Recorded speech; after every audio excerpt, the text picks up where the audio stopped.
მოდით ვნახოთ, რას ცდილობენ ეს გარედან დაფინანსებული აქტივისტები, რომლებიც იმედის კვირის მიერ გაშიფრული სქემით კიდევ ერთხელ დადასტურდა, რომ დღემდე ფინანსდებიან იმ ექსტრემიზმისთვის, რასაც რუსთაველის გამზირზე ახორციელებენ, მიუხედავად იმისა, რომ გამჭვირვალობის კანონმა ჩაკეტა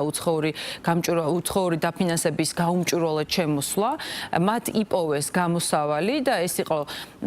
წამების მსხვერპლთა ფსიქოსოციალური რეაბილიტაციის საფუძველი, რომელიც წარმოიდგინეთ იმდენად სენსიტიური თემა არის, რომ ჩვენი მხრიდან კანონიდან ამ ორი ცხვის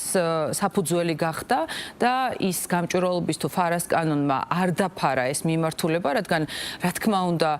ძალიან ფაქიზი არის წამების მსხვერპლთა იდენტიფიცირების თუ მათთან დაკავშირებული საკითხები იმდენად უღირსები არიან, რომ აღნიშნული საკითხის და აღნიშნული თემით დაიწყეს უკვე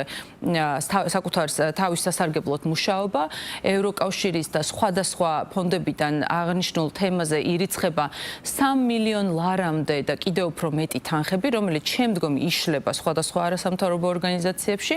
საფარი, საია, სამართლიანობის ცენტრი და ყველა ის ოდიოზური ორგანიზაცია, რომლის ლიდერიან მასთან დაკავშირებული პირები, ყველა გვევლინება რუსთაველზე იმ ექსტრემიზმის ჩასატარებლად. მოდით ახლა ვნახოთ, რას ცდილობენ.